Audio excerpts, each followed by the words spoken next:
സംസ്ഥാനത്ത് പരിശോധനാ ഫലത്തിൽ 29 പേരാണ് പോസിറ്റീവായിട്ടുള്ളത്. നെഗറ്റീവായി ഫലമൊന്നുമില്ല. പോസിറ്റീവായവരെ എടുത്താൽ കൊല്ലം 6, തൃശ്ശൂർ 4, തിരുവനന്തപുരം കണ്ണൂർ 3 വീതം, പത്തനംതിട്ട, ആലപ്പുഴ, കോട്ടയം, കോഴിക്കോട്, കാസർഗോഡ് 2 വീതം, എറണാകുളം, പാലക്കാട്, മലപ്പുറം 1 വീതം. ഇതാണ് പോസിറ്റീവായ ജില്ല തിരിച്ചുള്ള കണക്ക്. ഈ 29 പേരിൽ 21 പേർ വിദേശങ്ങളിൽ നിന്ന് വന്നവരാണ്. 7 പേര് മറ്റ് സംസ്ഥാനങ്ങളിൽ നിന്നാണ്. കണ്ണൂരിൽ ഒരാൾക്ക് സമ്പർക്കത്തിലൂടെ രോഗം ബാധിച്ചിട്ടുണ്ട്. അതൊരു ഹെൽത്ത് വർക്കറാണ്. ഇതുവരെ 630 പേർക്കാണ് രോഗം സ്ഥിരീകരിച്ചത്. അതിൽ 130 പേർ ഇപ്പോൾ ചികിത്സയിലാണ്. 67,789 പേരാണ് ഇപ്പോൾ നിരീക്ഷണത്തിലുള്ളത്. അതിൽ വീടുകളിൽ 67,316 പേർ, 473 പേർ ആശുപത്രികളിൽ. ഇന്ന് ആശുപത്രിയിൽ പ്രവേശിപ്പിച്ചത് 127 പേരെയാണ്. ഇതുവരെ 45,905 സാമ്പിളുകളാണ് പരിശോധനയ്ക്ക് അയച്ചത്. 44,651 എണ്ണം രോഗബാധയില്ല എന്ന് ഉറപ്പാക്കിയിട്ടുണ്ട്. സെന്റിനൽ സർവൈലൻസിന്റെ ഭാഗമായി മുൻഗണനാ വിഭാഗത്തിൽപ്പെട്ട 5,154 സാമ്പിളുകൾ ശേഖരിച്ചതിൽ 5,082 നെഗറ്റീവായിട്ടുണ്ട്. 29 ഹോട്ട്സ്പോട്ടുകളാണ് ഇപ്പോൾ സംസ്ഥാനത്തുള്ളത്. കൊല്ലത്തൊന്നും പാലക്കാട് 5-മായി 6 ഹോട്ട്സ്പോട്ടുകൾ പുതുതായി വന്നു. മെയ് 31 വരെ കേന്ദ്ര ഗവൺമെന്റ് ലോക്ക്ഡൌൺ പ്രഖ്യാപിച്ചിട്ടുണ്ട്. പൊതുമാനദണ്ഡങ്ങളനുസരിച്ച് സംസ്ഥാനത്ത് ചില നിയന്ത്രണങ്ങൾ വരുത്തും. രാജ്യത്ത് പൊതുവായി അനുവദനീയമല്ലാത്ത വിഷയങ്ങൾ എല്ലാവരും ഇതിനകം അറിഞ്ഞു കഴിഞ്ഞതാണ്. അത് ഞാൻ ആവർത്തിക്കുന്നില്ല. സ്കൂളുകൾ, കോളേജുകൾ, മറ്റ് ട്രെയിനിങ് കോച്ച് സെന്ററുകൾ ഇവയൊന്നും അനുവദനീയമല്ല. പക്ഷേ ഓൺലൈൻ വിദൂര വിദ്യാഭ്യാസം ഇവ പരമാവധി പ്രോത്സാഹിപ്പിക്കും.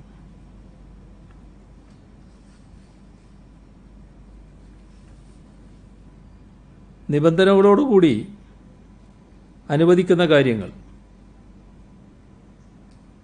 ജില്ലക്കകത്തുള്ള പൊതുഗതാഗതം, അത് ജലഗതാഗതമടക്കം വരും. അതിൽ സീറ്റിംഗ് കപ്പാസിറ്റിയുടെ 50% ആളുകളെ മാത്രമേ അനുവദിക്കാനാവൂ. യാത്രക്കാർ നിന്നുകൊണ്ട് യാത്ര ചെയ്യാറുണ്ട്, അത് അനുവദിക്കില്ല.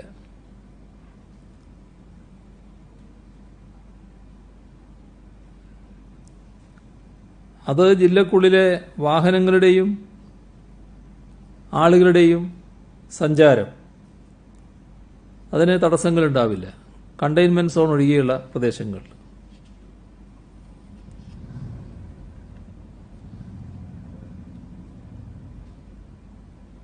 അന്തർജില്ലാ യാത്രകൾ പൊതുഗതാഗതം ഉണ്ടാവില്ല, അല്ലാത്ത യാത്രകളാവാം.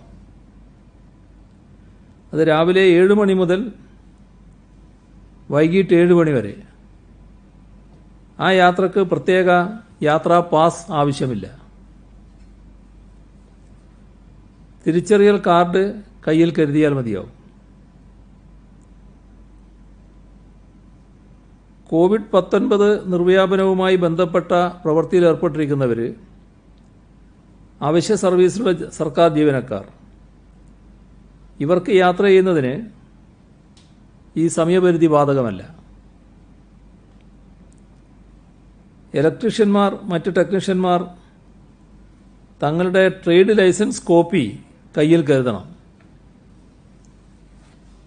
സമീപമല്ലാത്ത ജില്ലകളിലേക്ക് അനുവദനീയമായ ആവശ്യങ്ങൾക്ക് യാത്ര ചെയ്യുന്നതിന് ബന്ധപ്പെട്ട പോലീസ് സ്റ്റേഷനിൽ നിന്നോ ജില്ലാ കളക്ടറിൽ നിന്നോ അനുമതി നേടിയിരിക്കണം.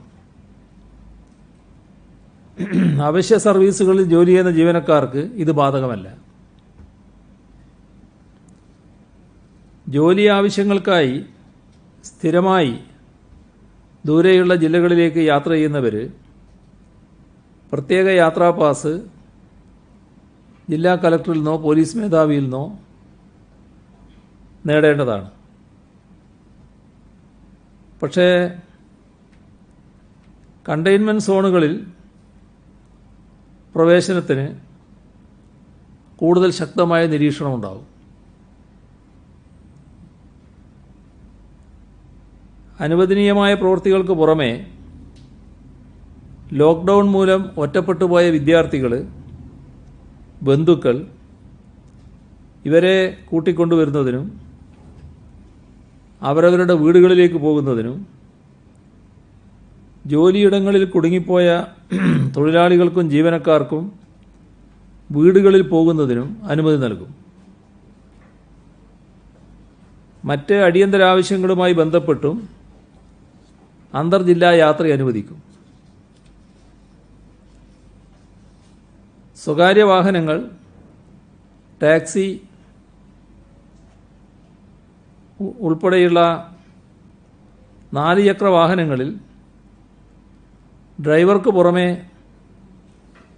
2 പേരാണ് യാത്ര ചെയ്യാവുന്നത്. കുടുംബമാണെങ്കിൽ 3 പേര്. ഓട്ടോറിക്ഷകളിൽ ഡ്രൈവർക്ക് പുറമെ ഒരാൾ,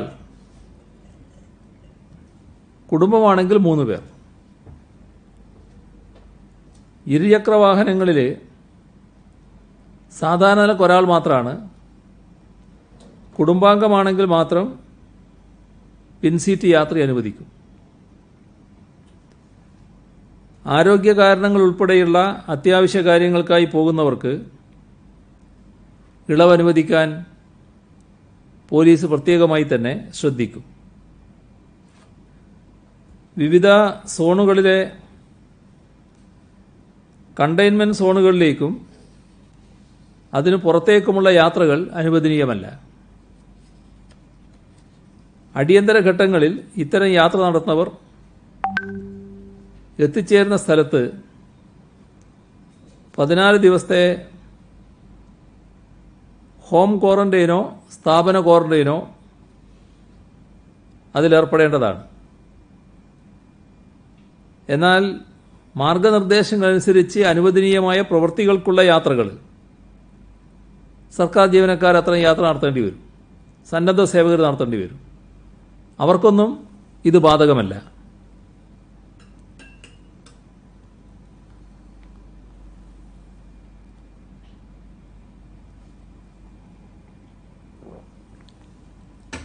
അറുപത്തഞ്ച് വയസ്സിന് മുകളിൽ പ്രായമുള്ളവർ, തുടർ രോഗബാധയുള്ളവർ, ഗർഭിണികൾ, 10 വയസ്സിന് താഴെയുള്ള കുട്ടികൾ, അടിയന്തര ചികിത്സാ ആവശ്യങ്ങൾക്കൊഴികെ ഇത്തരക്കാരെല്ലാം പരമാവധി വീടുകളിൽ തന്നെ കഴിയണം. എന്തെങ്കിലും വളരെ അടിയന്തരമായിട്ടുള്ള കാര്യത്തിന് മാത്രമേ പുറത്തിറങ്ങാൻ പാടുള്ളൂ. വാണിജ്യ സ്ഥാപനങ്ങളും മറ്റ് വ്യാപാര സ്വകാര്യ സ്ഥാപനങ്ങളും, അതിൽ മാളുകൾ പ്രവർത്തനാനുമതിയില്ല എന്ന് കേന്ദ്ര നിർദ്ദേശം തന്നെ പറഞ്ഞിട്ടുണ്ട്. ചില ഷോപ്പിംഗ് കോംപ്ലക്സുകളുണ്ട്, മാളുകളല്ലാത്ത. അവിടെ ഒരു ദിവസം ആകെയുള്ള കടകളുടെ 50% തുറന്ന് പ്രവർത്തിക്കും. അപ്പോൾ ആ വ്യവസ്ഥയിലാണ് കടകൾ തുറക്കാനുള്ള അനുമതി നൽകുക. ഏത് ദിവസം ഏത് കട തുറക്കണമെന്നത് ആ ഷോപ്പിംഗ് കോംപ്ലക്സിലെ കൂട്ടായ്മ ബന്ധപ്പെട്ട തദ്ദേശ സ്വയംഭരണ സ്ഥാപനവുമായി ചർച്ച ചെയ്തുകൊണ്ട് തദ്ദേശ സ്വയംഭരണ സ്ഥാപനത്തിൻ്റെ അനുമതിയോടുകൂടി തീരുമാനിക്കാം. ബാർബർ ഷാപ്പുകൾ എയർ കണ്ടീഷൻ സംവിധാനം ഒഴിവാക്കി ബാർബർ ഷാപ്പുകളും ബ്യൂട്ടി പാർലറുകളും hair cutting, hair dressing, shaving ജോലികൾക്ക് മാത്രമായി പ്രവർത്തിക്കാം. ഒരു സമയം രണ്ടുപേരിൽ കൂടുതൽ കാത്തു നിൽക്കാൻ പാടില്ല. ഒരേ ടവൽ പലർക്കായി ഉപയോഗിക്കാൻ പാടില്ല. ഏറ്റവും നല്ലത് കസ്റ്റമർ തന്നെ ടവൽ കൊണ്ടുവരുന്നതാണ്. മാത്രമല്ല, സമയം നിശ്ചയിക്കാമല്ലോ. എല്ലാവരുടെയും കയ്യിൽ ഫോണുണ്ടാകും. കടയിൽ ഫോണില്ലെങ്കിൽ തന്നെ ആളുടെ കയ്യിൽ ഫോണുണ്ടാവും. ഫോണിൽ അപ്പോയിൻമെൻ്റ് എടുക്കുന്ന സംവിധാനം പ്രോത്സാഹിപ്പിക്കുന്ന നില സ്വീകരിക്കണം. റെസ്റ്റോറൻറ്റുകളിലെ ടേക്ക് അവേ കൗണ്ടറുകളിൽ അവിടുന്നുള്ള ഭക്ഷണ സാധനങ്ങളുടെ വിതരണം അത് രാത്രി 9 മണി വരെ നടത്താം. എന്നാൽ രാത്രി 10 മണി വരെ ഓൺലൈൻ ഡോർ ഡെലിവറി അനുവദിക്കും. ബിവറേജസ് ഔട്ട്ലെറ്റുകൾ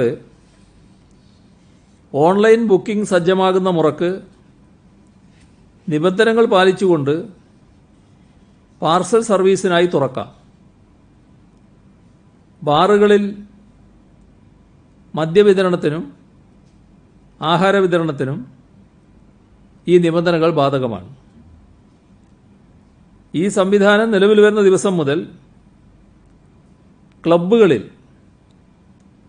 ഒരു സമയത്ത് 5 ആളുകളിലധികം വരില്ല എന്നുള്ള നിബന്ധനയ്ക്ക് വിധേയമായി സാമൂഹിക അകലം പാലിച്ചുകൊണ്ട് മെമ്പർമാർക്ക് മദ്യവും ആഹാരവും പാർസലായി വിതരണം ചെയ്യാം.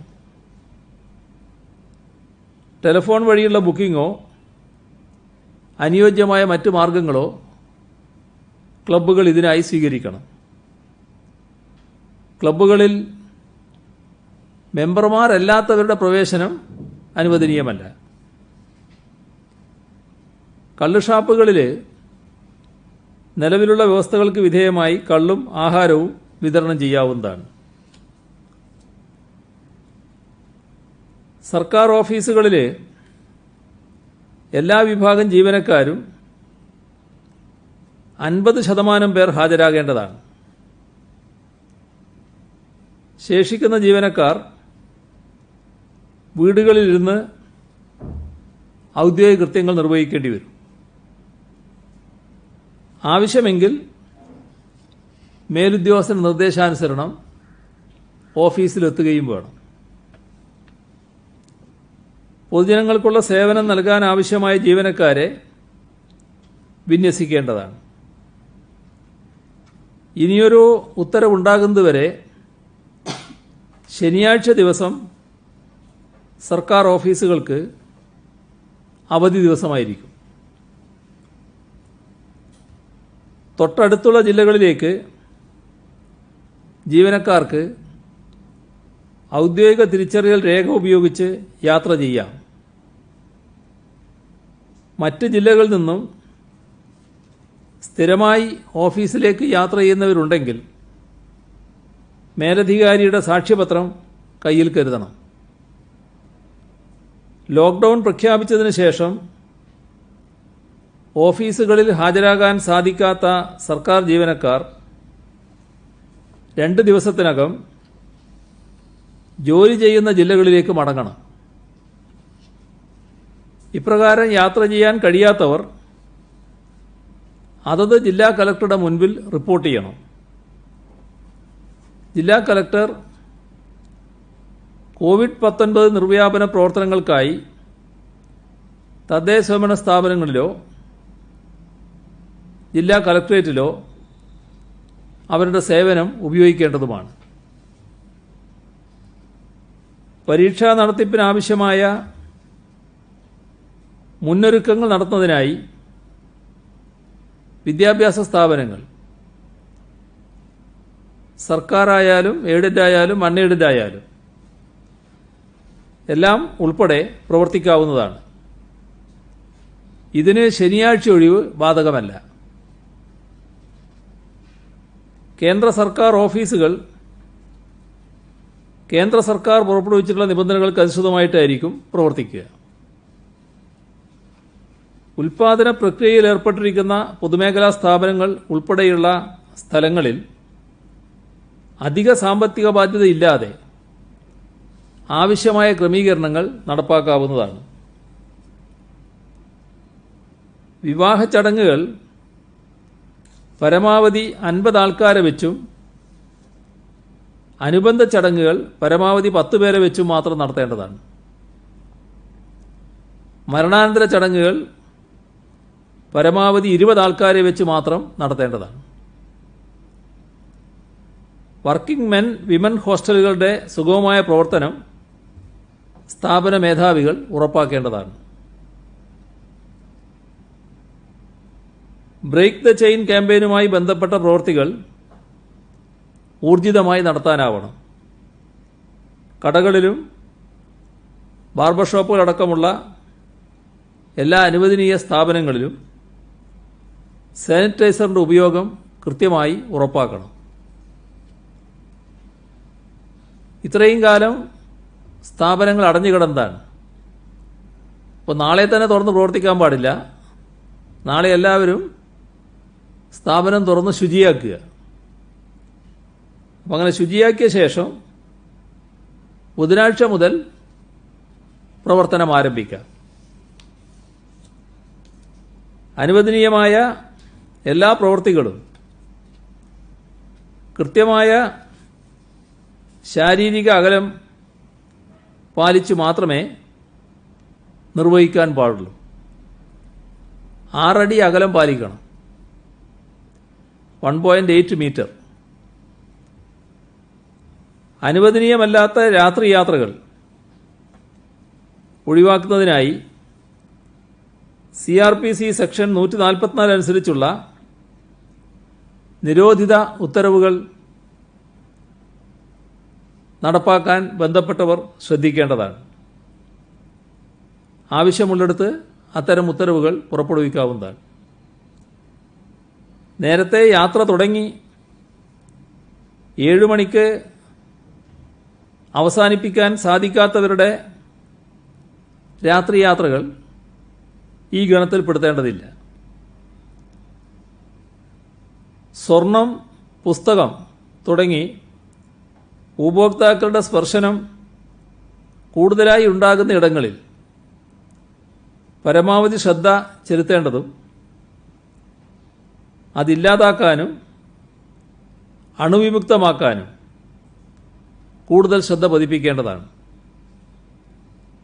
കോവിഡ്-19 നിർവ്യാപനവുമായി ബന്ധപ്പെട്ട് ജോലിസ്ഥലങ്ങളിൽ പാലിക്കേണ്ട മാർഗനിർദ്ദേശങ്ങൾ ഉത്തരവിൽ ഉൾപ്പെടുത്തിയിട്ടുണ്ട്. ഇനിയൊരു ഉത്തരവുണ്ടാകുന്നതുവരെ ഞായറാഴ്ച പൂർണ്ണമായും ലോക്ക്ഡൌൺ പാലിക്കേണ്ടതാണ്. വിശദാംശങ്ങൾ ഉത്തരവിലുണ്ട്. തുടർ പ്രവർത്തനം ആവശ്യമായ നിർമ്മാണ യൂണിറ്റുകളും അവയുടെ സപ്ലൈ ചെയിനുകളും ചരക്ക് വാഹനങ്ങളുടെ ഗതാഗതവുമൊക്കെ അനുവദിക്കുകയാണ്. ആരാധനയുടെ ഭാഗമായി കർമ്മങ്ങളും ആചാരങ്ങളും നടത്താൻ ചുമതലപ്പെട്ടവർക്ക് ആരാധനാലയങ്ങളിലേക്ക് യാത്ര ചെയ്യാനുള്ള അനുവാദമുണ്ടാകും. പ്രഭാത നടത്തം, സൈക്ലിംഗ് ഇവ അനുവദിക്കാവുന്നതാണ്. ഞായറാഴ്ച യാത്ര അടിയന്തര ഘട്ടങ്ങളിൽ ജില്ലാ അധികാരികളുടെ പോലീസ് വകുപ്പിന്റെ പാസിന്റെ അടിസ്ഥാനത്തിൽ മാത്രമേ യാത്ര ചെയ്യാൻ പാടുള്ളൂ. എല്ലാ ജില്ലകളിലും ആവശ്യമെങ്കിൽ ഈ മാർഗനിർദ്ദേശങ്ങൾക്കുപരിയായുള്ള നിയന്ത്രണങ്ങൾ ഏർപ്പെടുത്തുവാൻ ജില്ലാ ദുരന്ത നിവാരണ അതോറിറ്റിക്ക് അധികാരമുണ്ടായിരിക്കും. കണ്ടെയ്ൻമെന്റ് സോണുകളിൽ പ്രത്യേക ശ്രദ്ധ ചെലുത്താനും ആവശ്യമായ നിയന്ത്രണം കൊണ്ടുവരാനും ബന്ധപ്പെട്ട അധികാരികൾ ശ്രദ്ധിക്കേണ്ടതാണ്. ലോക്ക്ഡൌണുമായി ബന്ധപ്പെട്ട നിയന്ത്രണങ്ങൾ ഏതെങ്കിലും ആളുകൾ ലംഘിക്കുകയാണെങ്കിൽ 2005 ദുരന്ത നിവാരണ നിയമത്തിലെ 51 മുതൽ 60 വരെയുള്ള വകുപ്പുകൾ പ്രകാരവും ഇന്ത്യൻ പീനൽ കോഡിന്റെ 188 വകുപ്പ് പ്രകാരവും ഉചിതമായ മറ്റ് ചട്ടങ്ങൾ പ്രകാരവും നിയമ നടപടികൾക്ക് വിധേയനാകേണ്ടി വരും.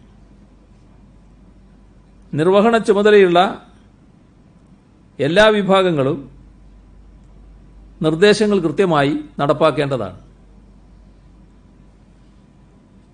മലയാളികളെ നാട്ടിലെത്തിക്കുന്നതിനുള്ള പ്രത്യേക ട്രെയിൻ ഡൽഹിയിൽ നിന്നും 20-ാം തീയതി ബുധനാഴ്ച പുറപ്പെടാൻ തീരുമാനിച്ചിട്ടുണ്ട്. അതിനുള്ള ക്രമീകരണങ്ങളെല്ലാം പൂർത്തിയാക്കിയിട്ടുണ്ട്. പഞ്ചാബ്, കർണാടക, ആന്ധ്ര, തെലങ്കാന, മധ്യപ്രദേശ്, ഗുജറാത്ത്, മഹാരാഷ്ട്ര, ഉത്തർപ്രദേശ്, ജാർഖണ്ഡ്, ഒറീസ, ബീഹാർ തുടങ്ങിയ സംസ്ഥാനങ്ങളിൽ നിന്നും പ്രത്യേക ട്രെയിൻ ഏർപ്പെടുത്താനുള്ള നടപടിക്രമങ്ങൾ അന്തിമഘട്ടത്തിലാണ്. ഒരു സംസ്ഥാനത്ത് നിന്നും അല്ലെങ്കിൽ ഒരു പ്രത്യേക സ്റ്റേഷനിൽ നിന്നും 1200 യാത്രക്കാർ ആകുന്ന മുറക്കാണ് റെയിൽവേ സ്പെഷ്യൽ ട്രെയിൻ അനുവദിക്കുന്നത്. പുറപ്പെടുന്ന സംസ്ഥാനത്ത് യാത്രക്കാരുടെ സൗകര്യാർത്ഥം ആവശ്യമെങ്കിൽ ഒരു സ്റ്റോപ്പ് കൂടി അനുവദിക്കണമെന്ന് റെയിൽവേയോട് അഭ്യർത്ഥിച്ചിട്ടുണ്ട്. ഇത്തരത്തിലുള്ള സ്പെഷ്യൽ ട്രെയിനിൽ യാത്രാ സൗകര്യം ഉറപ്പുവരുത്താൻ ആവശ്യമായ തയ്യാറെടുപ്പുകൾ സംസ്ഥാനം സ്വീകരിച്ചിട്ടുണ്ട്. യാത്ര ചെയ്യാൻ ആഗ്രഹിക്കുന്നവർക്ക് രജിസ്റ്റർ norcaroutes.org എന്ന സൈറ്റിലുള്ള ലിങ്ക് ഉപയോഗിച്ച് ടിക്കറ്റ് ചാർജ് ഓൺലൈനായി നൽകാം. ഇപ്രകാരം ടിക്കറ്റ് ബുക്ക് ചെയ്യുന്നവർക്ക് ട്രെയിൻ യാത്ര തീരുമാനിച്ചു കഴിഞ്ഞാൽ വിശദാംശങ്ങൾ ഫോൺ സന്ദേശമായി ലഭിക്കും. ഇത് സംസ്ഥാനത്തേക്ക് പ്രവേശിക്കുന്നതിനുള്ള പാസ്സായും കണക്കാക്കാവുന്നതാണ്. വിദേശ രാജ്യങ്ങളിൽ നിന്നും വിമാനയാത്ര വഴിയും കപ്പൽ യാത്ര വഴിയും ഇതുവരെയായി 5815 പേരാണ് നാട്ടിലേക്ക് തിരിച്ചെത്തിയിരിക്കുന്നത്. ഇന്നു മുതൽ ജൂൺ 2 വരെ 38 വിമാനങ്ങൾ സംസ്ഥാനത്തേക്ക് വിദേശത്തു നിന്നും ഉണ്ടാകുമെന്ന് അറിയിച്ചിട്ടുണ്ട്. UAEയിൽ നിന്നും 8 വിമാനങ്ങൾ, ഒമാനിൽ നിന്ന് 6 വിമാനങ്ങൾ, സൗദി അറേബ്യയിൽ നിന്ന് 4, ഖത്തറിൽ നിന്ന് 3, കുവൈറ്റിൽ നിന്ന് 2 ഇങ്ങനെയാണ് വിമാനങ്ങൾ കേരളത്തിലേക്ക് എത്തുക. Bahrain, Philippines, Malaysia, UK, USA, Australia, France, Indonesia, Armenia, Tajikistan, Ukraine, Ireland, Italy, Russia, Singapore എന്നീ രാജ്യങ്ങളിൽ നിന്നും ഓരോ വിമാനങ്ങളും കേരളത്തിലേക്ക് എത്തും. 6530 യാത്രക്കാർ കേരളത്തിലെത്തുമെന്നാണ് പ്രതീക്ഷിക്കുന്നത്.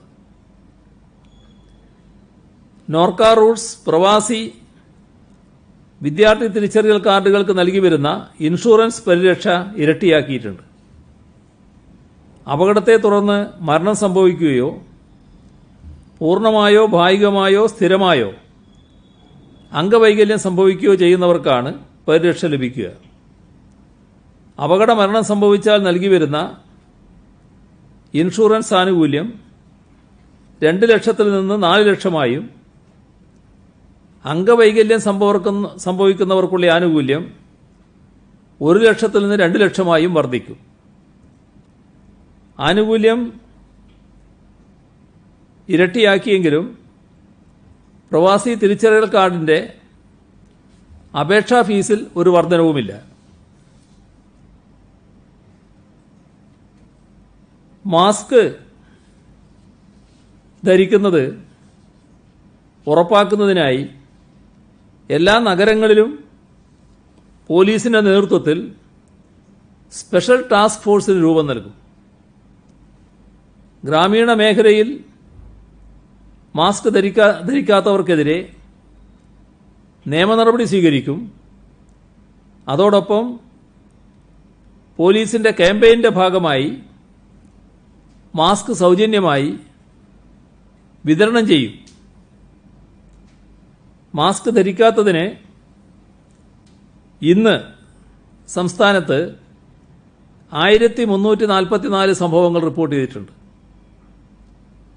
ക്വാറന്റൈൻ ലംഘിച്ച 16 പേർക്കെതിരെ ഇന്ന് കേസ് രജിസ്റ്റർ ചെയ്തിട്ടുണ്ട്.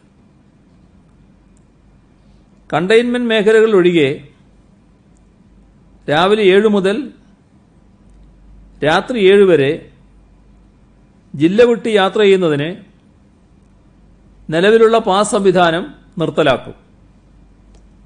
എന്നാൽ അത്യാവശ്യ കാര്യങ്ങൾക്ക് രാത്രി 7-നും രാവിലെ 7-നുമിടയിൽ യാത്ര ചെയ്യുന്നവർ നിർബന്ധമായും പോലീസ് പാസ് വാങ്ങണം. ഹോട്ടലിലും മറ്റും നിന്ന് രാത്രി 10 മണി വരെ ഭക്ഷണം പാർസലായി വാങ്ങുന്നതിന് അനുവാദം നൽകിയിട്ടുണ്ട്.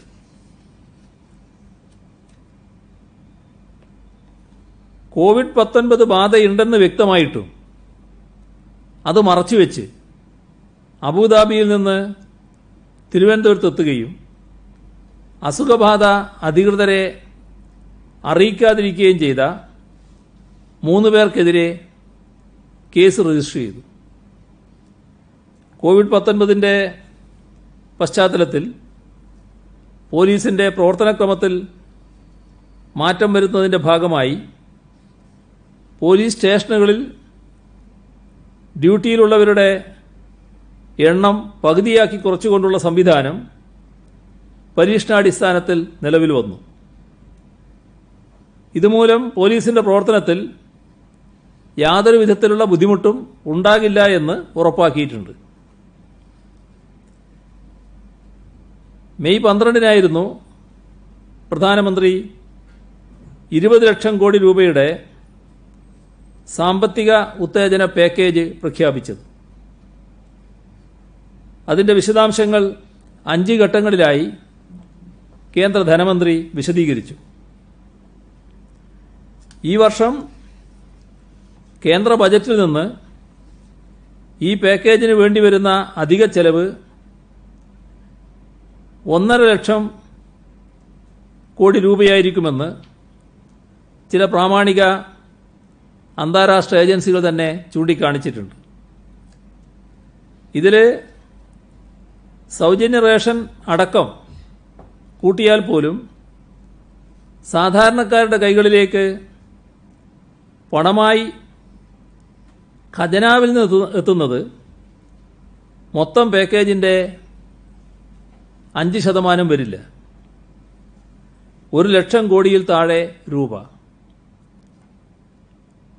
ഇവിടെ കാണേണ്ടത് കോർപ്പറേറ്റ് കമ്പനികൾക്ക് ഉദാരമായി 1.5 ലക്ഷം കോടി രൂപയുടെ നികുതി ഇളവ് നൽകിയ സ്ഥാനത്താണ്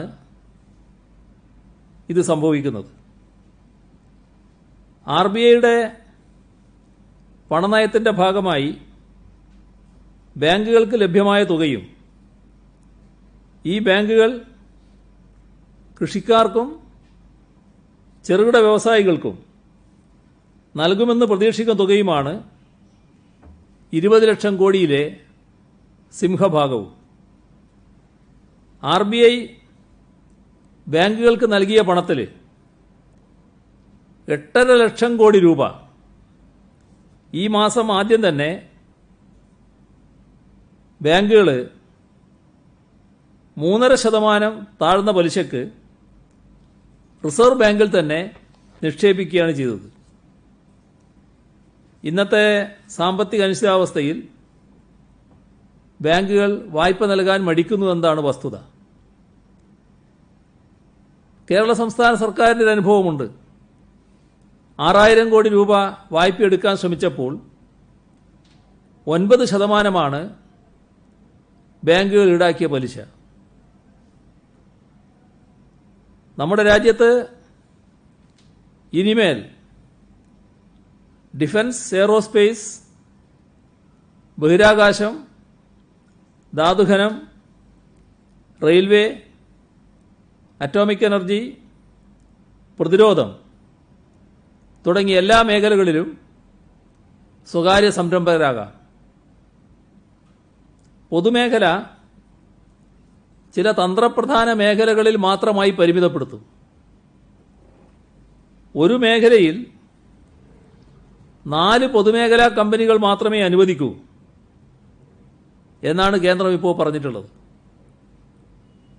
ഇത് കോവിഡ് പ്രതിരോധവുമായി ഒരു ബന്ധവുമില്ലാത്തതാണ്. ഇവിടെ വേണ്ടത് പൊതുജനാരോഗ്യത്തിന് ഊന്നൽ നൽകിക്കൊണ്ടുള്ള പാക്കേജായിരുന്നു. പൊതുജനാരോഗ്യത്തിന് ഊന്നൽ നൽകിക്കൊണ്ടുള്ള പാക്കേജ് എന്നത് വന്നു കഴിഞ്ഞിട്ടില്ല. ഏതായാലും പൊതുമേഖലാ സ്ഥാപനങ്ങളെ ശക്തിപ്പെടുന്ന സമീപനമേ കേരള സർക്കാർ സ്വീകരിക്കാൻ ഉദ്ദേശിക്കുന്നുള്ളൂ. ലോക്ക്ഡൌൺ പ്രഖ്യാപിച്ച ശേഷം വളരെയേറെ പ്രതിസന്ധി നേരിടുന്ന ഒന്നാണ് MSME മേഖല, സൂക്ഷ്മ ചെറുകിട ഇടത്തരം മേഖല. 2018-19 സാമ്പത്തിക വർഷം കേരളം ഉൽപാദന മേഖലയിൽ 11.2% വളർച്ച കൈവരിച്ചു. ഇതിൽ പ്രധാന പങ്ക് MSME മേഖലക്കാണ്. അതുകൊണ്ട് തന്നെ ഈ മേഖലയിലെ സ്ഥാപനങ്ങൾക്ക് കേന്ദ്ര സർക്കാർ പ്രഖ്യാപിച്ച വായ്പാ സൗകര്യങ്ങൾ പരമാവധി പ്രയോജനപ്പെടുത്താൻ സംസ്ഥാന സർക്കാർ സത്വര നടപടികൾ സ്വീകരിക്കും.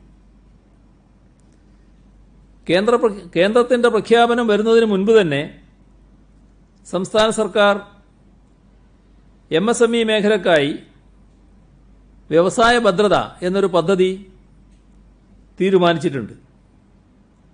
ഇത് കേന്ദ്ര പ്രഖ്യാപനങ്ങളുമായി സംയോജിപ്പിച്ച് നടപ്പാക്കും.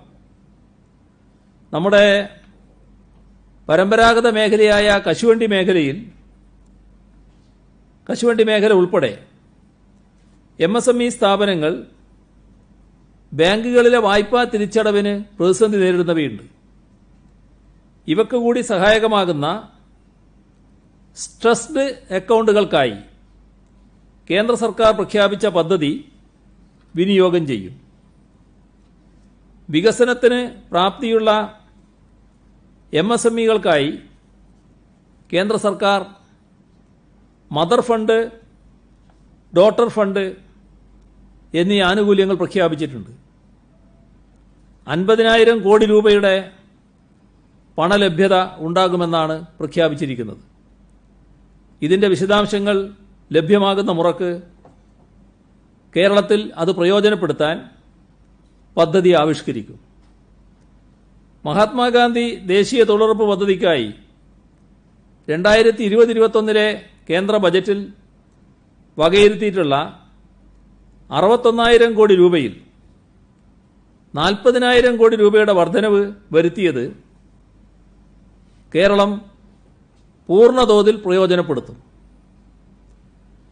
നബാർഡ് വഴി കേരള ബാങ്കിനും കേരള ഗ്രാമീൺ ബാങ്കിനും ലഭ്യമാകുന്ന അധിക റീഫൈനാൻസ് ഫണ്ടായ 2,500 കോടി രൂപ കൃഷി, മൃഗസംരക്ഷണം, മത്സ്യബന്ധനം എന്നീ വകുപ്പുകളും തദ്ദേശ സ്വയംഭരണ സ്ഥാപനങ്ങളുമായും സ്വയം സഹായ സംഘങ്ങളുമായും ചേർന്ന് വിനിയോഗിക്കാൻ നടപടികൾ ആരംഭിച്ചു കഴിഞ്ഞു.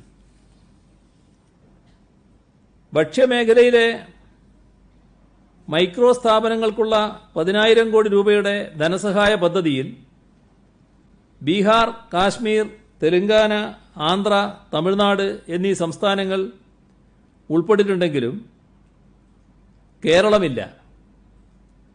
നമുക്ക് പ്രത്യേക ഇനങ്ങളിൽ ഭക്ഷ്യമേഖലയിൽ മൈക്രോ സ്ഥാപനങ്ങൾ സ്ഥാപിക്കാൻ ശേഷിയുണ്ട്. കേരളത്തെ ഇതിൽ ഉൾപ്പെടുത്തി കിട്ടാൻ ആവശ്യമായ ശ്രമം സർക്കാർ നടത്തും. അവശ്യ സാധന നിയമത്തിലെ സ്റ്റോക്ക് പരിധി എടുത്തു കളയുന്ന ഭേദഗതി ഗുണത്തേക്കാളേറെ ദോഷം ചെയ്യുമോ എന്ന സംശയം നിലനിൽക്കുകയാണ്. പൂഴ്ത്തിവെപ്പും വിലക്കയറ്റവും തടയാനുള്ള നടപടികളെ ഇത് ദുർബലപ്പെടുത്താനിടയുണ്ട്. തന്ത്രപ്രധാന മേഖലകളിലെ സ്വകാര്യവൽക്കരണം രാജ്യത്തിൻ്റെ സ്വയം പര്യാപ്തതയ്ക്ക് പരമപ്രധാനമാണെന്ന വീക്ഷണത്തോട് യോജിക്കാൻ കഴിയുന്നില്ല. കോവിഡ്-19 ശേഷം ആരോഗ്യമേഖലയിലടക്കം സർക്കാരിൻ്റെ ഇടപെടലുകൾ എത്രത്തോളം പ്രാധാന്യമർഹിക്കുന്നുവെന്ന് നാം കണ്ടുകൊണ്ടിരിക്കുകയാണ്. സംസ്ഥാനങ്ങളെ നേരിട്ട് ബാധിക്കുന്ന പ്രധാനപ്പെട്ടൊരു കാര്യമാണ് വായ്പാ പരിധി. ആഭ്യന്തര വരുമാനത്തിൻ്റെ 3% നിന്നും 5% മാറ്റിയത് സ്വാഗതാർഹമാണ്. ഈ നിർദ്ദേശം ആദ്യമേ മുന്നോട്ട് വച്ച സംസ്ഥാനമായിരുന്നു കേരളം. പക്ഷേ സംസ്ഥാനങ്ങൾ ആവശ്യപ്പെട്ടതുപോലുള്ള ഒരു പരിധി ഉയർത്തലല്ല പ്രഖ്യാപനത്തിലുള്ളത്. 3 നിന്നും 3.5% വരെ ഒരു നിബന്ധനകളുമില്ലാതെയാണ് വായ്പാ പരിധി ഉയർത്തിയിട്ടുള്ളത്. 3.5 മുതൽ 4.5% വരെയുള്ള പരിധി ഉയർത്തൽ 1% നിബന്ധനകൾക്ക് വിധേയമാണ്.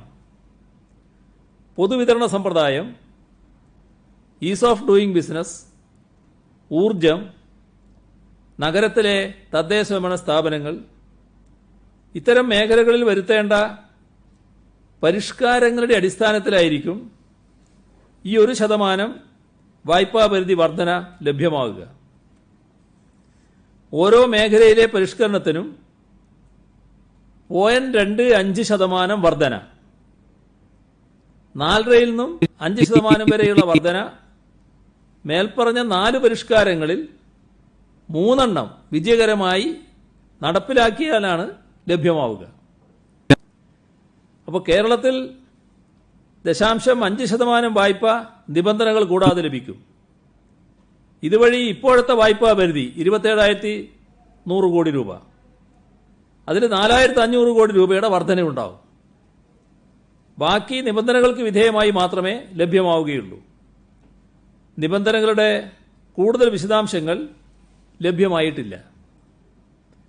മേൽപ്പറഞ്ഞ നിബന്ധനകളിൽ ഈസ് ഓഫ് ഡൂയിങ് ബിസിനസിന്റെ കാര്യത്തിൽ സംസ്ഥാനം സുപ്രധാന ചുവടുവെപ്പുകൾ ഇതിനകം നടത്തിയിട്ടുണ്ട്. കോവിഡ്-19 പശ്ചാത്തലത്തിൽ ഈ വിഷയത്തിൽ പ്രധാനമന്ത്രിക്ക് കത്തയച്ചിട്ടുണ്ട്. സാധ്യമായ അനുമതികൾ അപേക്ഷ സമർപ്പിച്ച് 7 പ്രവൃത്തി ദിവസങ്ങൾക്കുള്ളിൽ ലഭ്യമാക്കാൻ സംസ്ഥാന സർക്കാർ ലക്ഷ്യമിടുന്നു. സംസ്ഥാനങ്ങളുടെ ആഭ്യന്തര വരുമാനം കോവിഡ്-19 ശേഷം വലിയ ഇടിവാണ് നേരിടുന്നത്. അതിനാൽ തന്നെ വായ്പാ പരിധി ഉയർത്തിയാലും പരിമിതമായ പ്രയോജനം മാത്രമേ ലഭിക്കുകയുള്ളൂ. സംസ്ഥാനങ്ങൾ കമ്പോളത്തിൽ നിന്നും വായ്പയെടുത്ത് പലിശ സഹിതം തിരിച്ചടക്കുന്ന തുകക്ക് ഇത്തരം നിബന്ധനകൾ ഏർപ്പെടുത്തുന്നത് ഫെഡറൽ തത്വങ്ങൾക്ക് ചേർന്നതല്ല. പ്രത്യേകിച്ചും ഈ ഒരു പ്രതിസന്ധി ഘട്ടത്തിൽ കേന്ദ്രം ആഭ്യന്തര വരുമാനത്തിന്റെ 5.5% കടമെടുക്കാൻ തീരുമാനിച്ചു. സംസ്ഥാനങ്ങൾക്ക് നിബന്ധനകൾക്കനുസൃതമായി മാത്രമേ കഴിയൂ എന്നത് തുല്യനീതിയല്ല. വിശേഷിച്ചും കോവിഡ് പ്രതിരോധ പ്രവർത്തനങ്ങളുടെ മുൻപന്തിയിൽ നിൽക്കേണ്ടത് സംസ്ഥാനങ്ങളാണെന്ന് കേന്ദ്ര ധനമന്ത്രി തന്നെ സമ്മതിച്ച സാഹചര്യത്തിൽ ലോക്ക്ഡൌണിനെ തുടർന്ന് നമ്മുടെ എല്ലാ ആരാധനാലയങ്ങളും അടഞ്ഞുകിടക്കുകയാണ്. വിശ്വാസികളെ സംബന്ധിച്ച് ആരാധനാലയങ്ങളിൽ പോയി പ്രാർത്ഥിക്കാൻ കഴിയാത്തത് ഏറെ മനപ്രയാസമുണ്ടാക്കുന്നുവെന്ന് നമുക്കറിയാം. എന്നാൽ മഹാമാരി നിയന്ത്രിക്കാനുള്ള പോരാട്ടത്തിൽ ഇത്തരം ഒത്തുചേരലുകളൊന്നും അനുവദിക്കാൻ കഴിയാത്ത സാഹചര്യമാണുള്ളത്. ഇക്കാര്യത്തിൽ മതനേതാക്കളും വിശ്വാസ സമൂഹവും വലിയ സഹകരണമാണ് നൽകി വരുന്നത്. ഈ നിലയിലുള്ള ജാഗ്രതയും കരുതലും ഒത്തൊരുമയുമാണ് കോവിഡ്-19 നിയന്ത്രിക്കുന്നതിൽ വിജയം കൈവരിക്കാൻ നമ്മെ സഹായിച്ചത്. ലോകമെങ്ങും ഇസ്ലാം മതവിശ്വാസികൾക്ക് റമദാൻ പുണ്യമാസമാണ്. എന്നാൽ റമദാനിൽ പോലും പള്ളികളിൽ ആരാധന നടത്താൻ പറ്റാത്ത സാഹചര്യം വന്നു. ഒരു മാസത്തെ വ്രതാനുഷ്ഠാനത്തിന് ശേഷം ഈദുൽ ഫിത്തർ, ചെറിയ പെരുന്നാൾ വരികയാണ്. ശനിയാഴ്ചയോ ഞായറാഴ്ചയോ പെരുന്നാളാകാം. പള്ളികളിലും പൊതുസ്ഥലത്തും പ്രത്യേകം സജ്ജമാക്കുന്ന ഈദ്ഗാഹുകളിലും പെരുന്നാൾ നമസ്കാരത്തിന് വലിയ തോതിൽ വിശ്വാസികൾ എത്തിച്ചേരാറുണ്ട്. പെരുന്നാൾ ആഘോഷത്തിൻ്റെ പ്രധാന ഭാഗമാണ് നമസ്കാരം. കുടുംബാംഗങ്ങളൊന്നാകെ ഈദ് നമസ്കാരത്തിന് പോകുന്നതാണ് പതിവ്. രോഗഭീഷണി നിലനിൽക്കുന്ന സാഹചര്യത്തിൽ എന്തു വേണമെന്ന് ആലോചിക്കാൻ മുസ്ലിം മതപണ്ഡിതരുമായി ഇന്ന് കാലത്ത് വീഡിയോ കോൺഫറൻസ് നടത്തിയിരുന്നു. പെരുന്നാൾ നമസ്കാരം അവരവരുടെ വീടുകളിൽ തന്നെ നടത്താൻ ഈ യോഗത്തിൽ ധാരണയായിട്ടുണ്ട്. സക്കാത്ത് കൊടുക്കാനും സ്വീകരിക്കാനും ആളുകൾ അങ്ങോട്ടും ഇങ്ങോട്ടും പോകുന്നത് ഒഴിവാക്കണമെന്ന് നിശ്ചയിച്ചിട്ടുണ്ട്. സക്കാത്ത് വീടുകളിൽ എത്തിച്ചു കൊടുക്കാമെന്ന നിർദ്ദേശമാണ് പൊതുവെ മതനേതാക്കൾ അംഗീകരിച്ചിട്ടുള്ളത്. പെരുന്നാൾ ദിനത്തിലെ കൂട്ടായ പ്രാർത്ഥന ഒഴിവാക്കുന്നതും വിശ്വാസികളെ സംബന്ധിച്ച് വലിയ വേദന ഉളവാക്കുന്നതാണെന്ന് നമുക്കറിയാവുന്നതാണ്. എന്നിട്ടും സമൂഹത്തിൻ്റെ ഭാവിയെ കരുതി പള്ളികളിലെയും ഈദ്ഗാഹുകളിലെയും നമസ്കാരം ഒഴിവാക്കാൻ തീരുമാനമെടുത്ത അഭിവന്ദ്യരായ എല്ലാ പണ്ഡിതരെയും അഭിനന്ദിക്കുന്നു. അവരുടെ സഹകരണത്തിന് നന്ദി പറയുന്നു. മെയ് 26 മുതൽ 30 വരെ അവശേഷിക്കുന്ന SSLC, higher secondary, vocational higher secondary പരീക്ഷകൾ നടത്താൻ തീരുമാനമെടുത്ത് പരീക്ഷാ ടൈം ടേബിൾ പ്രസിദ്ധീകരിച്ചിരുന്നു. പരീക്ഷകൾ നിശ്ചയിച്ചിരുന്നതുപോലെ തന്നെ നടത്തുന്നതാണ്. ആവശ്യമായ ഗതാഗത സൗകര്യങ്ങൾ സ്കൂൾ ബസ്സുകൾ ഉൾപ്പെടെ ഉപയോഗിച്ച് ഒരുക്കുന്നതാണ്. സാമൂഹ്യ അകലം പാലിക്കണമെന്ന നിബന്ധന നിലനിൽക്കുന്ന ഘട്ടത്തിൽ സ്റ്റേജ് ഗാരേജുകളുടെ വാഹന നികുതി പൂർണ്ണമായും ഈ ഘട്ടത്തിൽ ഒഴിവാക്കുന്നതാണ്. ഈ കാലയളവിൽ മിനിമം ചാർജ് 50% വർദ്ധിപ്പിക്കും. കിലോമീറ്ററിന് 70 പൈസയുടെ തോതിലാണ് ചാർജ് ഈടാക്കുന്നത്. അത് ₹1.10 വർദ്ധിപ്പിക്കുന്ന നില സ്വീകരിക്കും. ഇത് ഇങ്ങനെ വരുന്നത് ബസ്സിൽ യാത്ര ചെയ്യുമ്പോൾ പകുതി സീറ്റിൽ മാത്രമേ യാത്ര ചെയ്യാൻ പറ്റൂ. അപ്പോൾ പകുതി സീറ്റ് ഒഴിച്ചിടണം, ശാരീരിക അകലം പാലിക്കണം, അങ്ങനെ യാത്ര ചെയ്യാൻ പറ്റുകയുള്ളൂ. ജില്ലാ അതിർത്തിക്കകത്ത് മാത്രമേ ബസ് ഓടുന്നുള്ളൂ. അങ്ങനെ വരുമ്പോൾ ബസ് ഓടിയാൽ കനത്ത നഷ്ടം ഒഴിവാകണമെങ്കിൽ ഇത്തരത്തിലൊരു ചാർജ് വർധനവ് ഈ കോവിഡ് ഘട്ടത്തിൽ നൽകേണ്ടതായിട്ട് വരും. ഇത് കോവിഡ് ഘട്ടത്തിന് മാത്രമുള്ളതാണ്, സ്ഥിരമായ ചാർജ് വർധനവല്ല. പക്ഷേ ഇത്തരമൊരു ചാർജ് വർധനവ് മാത്രമേ പ്രായോഗികമായി സ്വീകരിക്കാൻ സാധിക്കുന്നുള്ളൂ. അതോടൊപ്പം യാത്രാ ഇളവുകൾക്ക് അർഹതയുള്ളവർ അവർ ഈ പരിഷ്കരിച്ച ചാർജിൻ്റെ പകുതി നൽകേണ്ടതായിട്ടുണ്ട്. ഒരു പകുതിയെ നൽകേണ്ടതുള്ളൂ, പൂർണ്ണമായി നൽകേണ്ടതില്ല. ബോട്ട് യാത്രാ നിരക്ക് 33% വരെ വർദ്ധിപ്പിക്കും. ബംഗാൾ ഉൾക്കടലിൽ രൂപം കൊണ്ട ഉംപുൻ സൂപ്പർ ചുഴലിക്കാറ്റിന്റെ പ്രഭാവത്തിൽ കേരളത്തിൽ വിവിധയിടങ്ങളിൽ ശക്തമായ കാറ്റിനും മഴയ്ക്കും സാധ്യതയുണ്ടെന്ന് കേന്ദ്ര കാലാവസ്ഥാ വകുപ്പ് അറിയിച്ചിട്ടുണ്ട്. കേരള തീരത്ത് നിന്ന് മത്സ്യത്തൊഴിലാളികൾ മത്സ്യബന്ധനത്തിനായി കടലിൽ പോകാൻ പാടുള്ളതല്ല. ശക്തമായ കാറ്റിനും മഴയ്ക്കും മുന്നറിയിപ്പുള്ള സാഹചര്യത്തിൽ പലതരത്തിലുള്ള അപകടത്തിനും സാധ്യതയുള്ളതുകൊണ്ട് ജാഗ്രത പൊതുവെ പാലിക്കേണ്ടതായിട്ടുണ്ട്. ഭക്ഷ്യ സ്വയംപര്യാപ്ത ലക്ഷ്യമാക്കി സംസ്ഥാന സർക്കാർ നടപ്പാക്കുന്ന സംയോജിത കാർഷിക പുനരുജ്ജീവന പദ്ധതിയായ സുഭിക്ഷ കേരളത്തിന്റെ ഭാഗമായി വിവരശേഖരം നടത്താൻ കർഷക രജിസ്ട്രേഷൻ പോർട്ടൽ വികസിപ്പിച്ചിട്ടുണ്ട്. ജനങ്ങളെ കാർഷിക മേഖലയിലേക്ക് ആകർഷിച്ച് ആവശ്യമായ സാമ്പത്തിക സാങ്കേതിക സഹായങ്ങൾ സമയബന്ധിതമായി കൈമാറുന്നതിനാണ് പോർട്ടൽ. www.aims.kerala.gov.in/സുഭിക്ഷ കേരളം എന്നതാണ് പോർട്ടൽ വിലാസം. കുറച്ചു കഴിഞ്ഞാൽ അതിൻ്റെ പ്രകാശനം ഇവിടെ നടത്തുന്നുണ്ട്.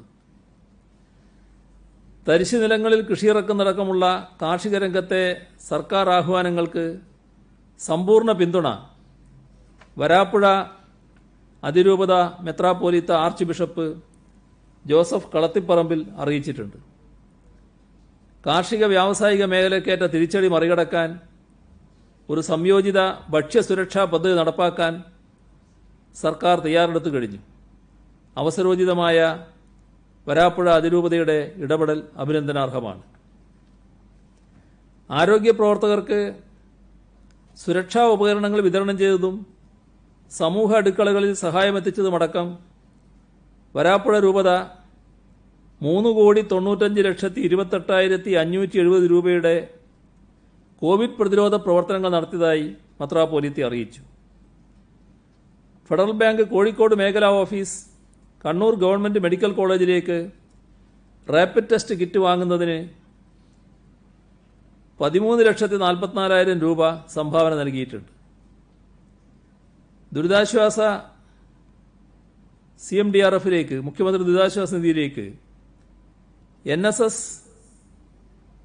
25 ലക്ഷം രൂപ സംഭാവന നൽകിയതായി general secretary G. Sukumaran Nair അറിയിച്ചിട്ടുണ്ട്. അത് ബാങ്ക് ഡ്രാഫ്റ്റായി നൽകിയിരിക്കുകയാണ്. റാന്നി മണ്ഡലത്തിലെ സഹകരണ ബാങ്കുകൾ 36,03,675 രൂപ, കണ്ണൂർ AKG ആശുപത്രി 20 ലക്ഷം രൂപ, മാള ഗ്രാമപഞ്ചായത്ത് 10 ലക്ഷം രൂപ, Pattiam social service society 5 lakh, ജീവനക്കാർ 1,40,000, Indian institute of architectures Cochin centre 5 lakh, മുൻ സുപ്രീം കോടതി ജഡ്ജിയും മുൻ ഹൈക്കോടതി ചീഫ് ജസ്റ്റിസുമായ ജസ്റ്റിസ് അഭിജിത് പസായത്ത് 1 ലക്ഷം രൂപ. വിശ്വനാഥ് പസായത്ത് മെമ്മോറിയൽ കമ്മിറ്റിയുടെ പേരിലാണ് അദ്ദേഹം ആ തുക നൽകിയിട്ടുള്ളത്. സാമൂതിരി രാജാവിന്റെ ട്രഷർഷിപ്പിലുള്ള 48 ക്ഷേത്രങ്ങളിലെ ദേവസ്വം ജീവനക്കാർ 2 ദിവസത്തെ ശമ്പളം 5,66,796 രൂപ. ഇത്രയാണ് ഇന്ന് പറയാനുള്ളത്.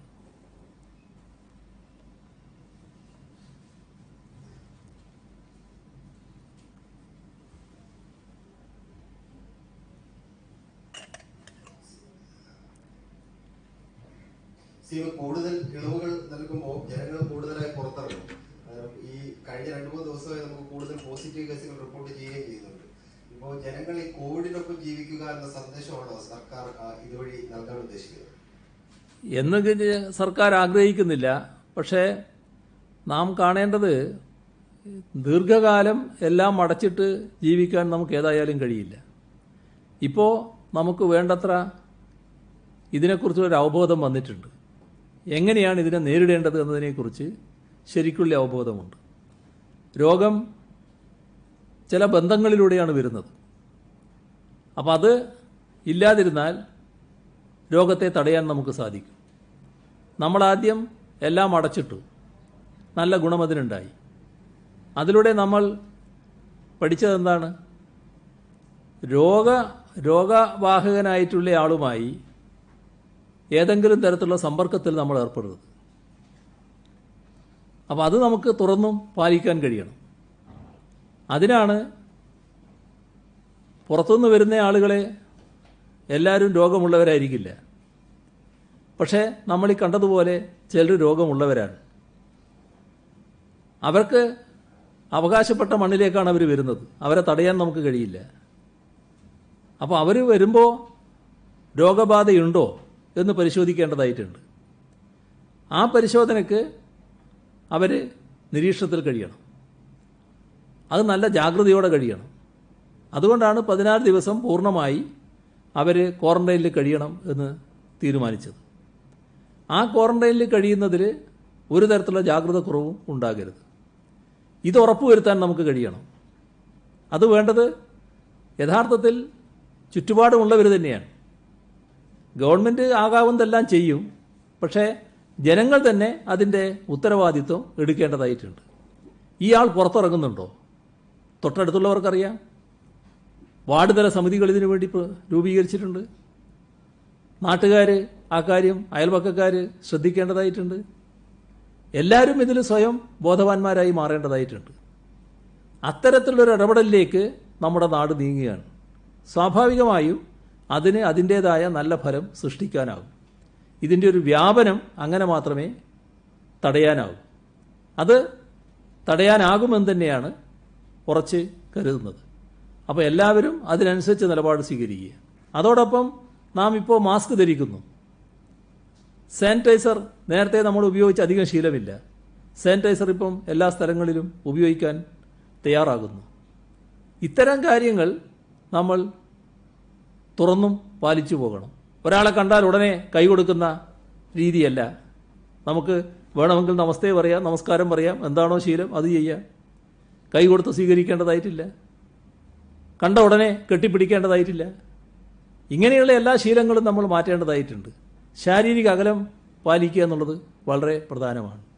ഒരു ദുർഘടഘട്ടം തന്നെയാണ്. പക്ഷേ ആ ദുർഘടഘട്ടത്തെ ശരിയായ രീതിയിൽ നമ്മൾ കൈകാര്യം ചെയ്താൽ നമുക്കൊരാപത്തും സംഭവിക്കാതെ മറികടന്നു പോകാൻ പറ്റും. അതിനാണ് നാം സമൂഹമാകെ ഒന്നിച്ച് തയ്യാറാകേണ്ടത്.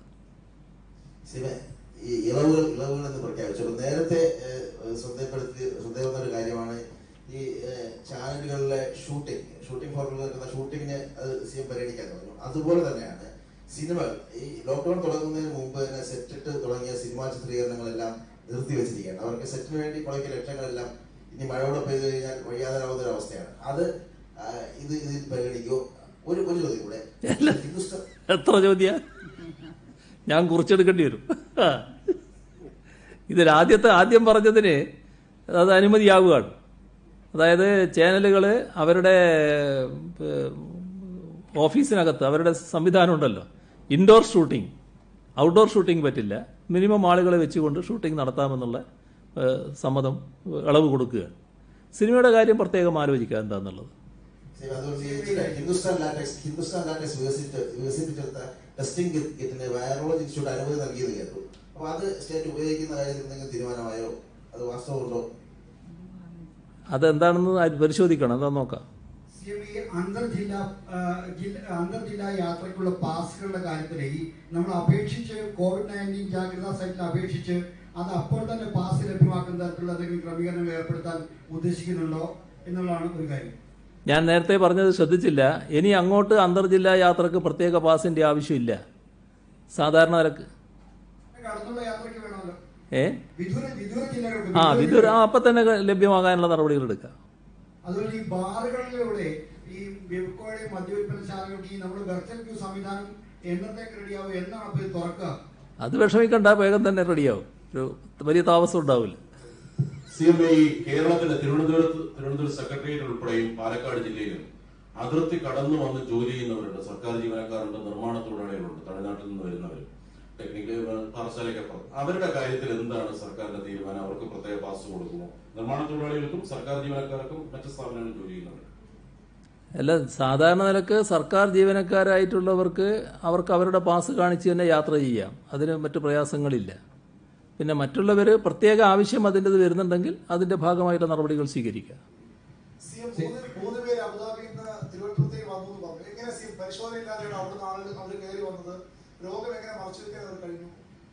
അതെ, അത് കൂടുതൽ ഗൗരവമായിട്ടുള്ളൊരു കാര്യമാണ്. എല്ലാ കാര്യവും ഇപ്പം ഞാൻ ഈ പത്രസമ്മേളനത്തിൽ വെച്ച് പറയുന്നില്ല. അവർക്ക് ഇതിനകത്ത് കയറാൻ കഴിഞ്ഞത് തന്നെ ഗൗരവമായൊരു പ്രശ്നമായിട്ട് സർക്കാർ എടുക്കുകയാണ്. അത് കേന്ദ്ര ഗവൺമെന്റ് ശ്രദ്ധയിൽപ്പെടുത്തുന്നുണ്ട്. കേന്ദ്ര ഗവൺമെന്റ് അത് മറ്റ് രാജ്യങ്ങളുമായും എടുക്കേണ്ട കാര്യമാണ്. ഈ ഓൺലൈനിലെ കാര്യത്തില് ഒരു ചോദ്യം, അതായത് ഈ വാഹന സൗകര്യമാണല്ലോ ഏറ്റവും പ്രധാനപ്പെട്ടത്. വാഹനം ഏർപ്പെടുത്താം എന്ന് താങ്കൾ പറഞ്ഞു. അത് ഏത് രീതിയിലാണ് ഏർപ്പെടുത്തുന്നത്? പിന്നെ ഈ കൺസെഷന്റെ കാര്യത്തിൽ കുട്ടികളും ഈ പകുതി ചാർജ് കൊടുക്കേണ്ടതുണ്ടോ? എല്ലാവരും കൊടുക്കണം. നിലവിലുള്ള ചാർജിന്റെ പകുതി ചാർജ് ഈ ഘട്ടത്തിൽ എല്ലാവരും കൊടുക്കണം, ഈ ഒരു കൺസെഷൻ ഉള്ളവർ.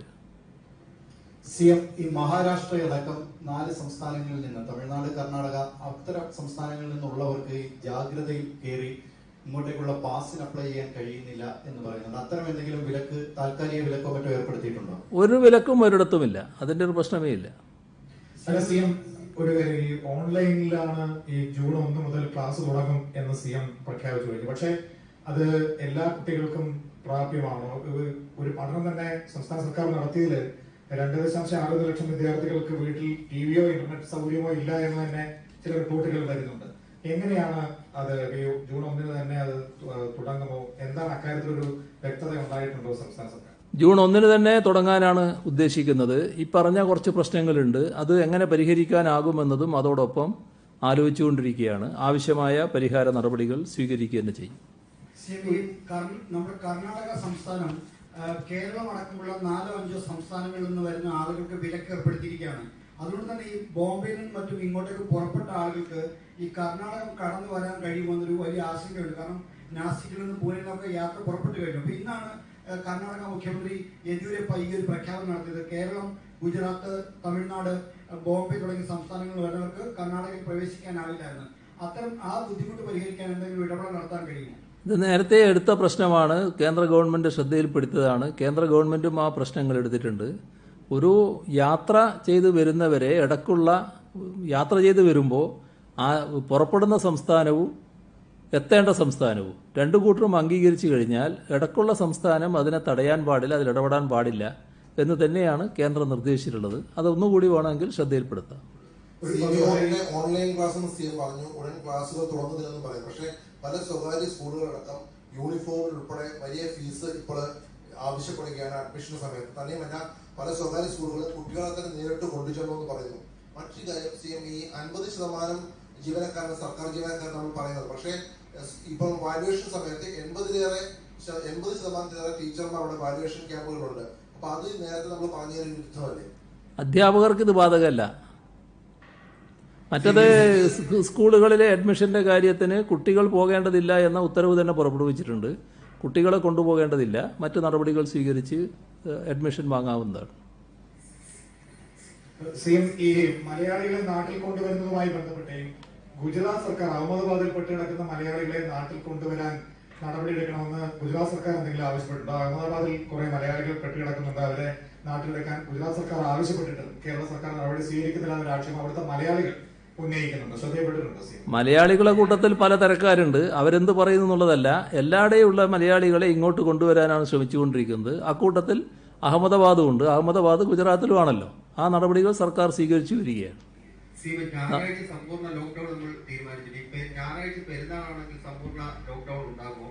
ഒരു ചോദ്യം കൂടി, ഈ കണ്ടെയ്ൻമെന്റ് സോൺ അല്ലാത്ത പ്രദേശത്ത് കണ്ടെയ്ൻമെന്റ് സോൺ അല്ലാത്തൊരു പ്രദേശത്തേക്ക് പോവുകയാണെങ്കിൽ അവിടെ ഈ 14 ദിവസത്തെ നിരീക്ഷണം ബാധകമാവും. ഈ തദ്ദേശ സ്ഥാപനങ്ങളുമായി ബന്ധപ്പെട്ട് സംസാരിക്കുമ്പോൾ അവർ ഈ നിരീക്ഷണം വേണമെന്ന് പറയുന്നത് അതിൽ ഒരു കണ്ടെയ്ൻമെന്റ് സോണിൽ നിന്ന് യാത്ര ചെയ്യുമ്പോൾ ചില കർശന നിബന്ധനകൾ ഉണ്ടാവും. അതുമായി ബന്ധപ്പെട്ട് ചില ഘട്ടത്തിൽ ആവശ്യമായ നിരീക്ഷണം അടക്കം വേണ്ടതായിട്ട് വരും. ഈ ഇതിൻ്റെ കാര്യത്തിൽ, പെരുന്നാളിൻ്റെ കാര്യത്തിൽ അവർക്ക് ആ ഘട്ടത്തിലുള്ള ഇളവുകൾ അനുവദിക്കും. അത് പിന്നീട് നോക്കാം ഏതാ ദിവസം എന്നുള്ളത്, അത് വെച്ചിട്ട് പറയും. അല്ല, നമുക്ക് അവസാനിപ്പിക്കണ്ടേ? അല്ല,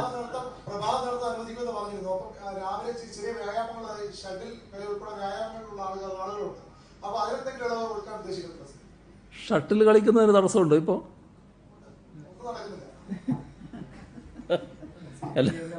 അല്ല, അത് പിന്നെ സാധാരണ നിലക്ക് ഈ ആളുകൾ കൂടിച്ചേരാൻ പാടില്ല എന്ന് മാത്രമേ ഉള്ളൂ. നിങ്ങളും വേറൊരാളും കൂടി കളിക്കുന്നതല്ലേ, 4 ആളിരുന്ന് കളിക്കുന്നത്, അകലം പാലിച്ചുകൊണ്ടാണല്ലോ. അതിനകത്ത് സാധാരണ നിലക്ക് വേറെ പ്രശ്നങ്ങൾ ഉണ്ടാകേണ്ടതില്ല. എന്തെങ്കിലും ഉണ്ടെങ്കിൽ നമുക്കത് പരിഹരിക്കാം. ശരി, ബാക്കി നാളെയാകാം. നമ്മുടെ ഒരു പരിപാടിയുണ്ട്, അത് കഴിഞ്ഞിട്ട് ഒരു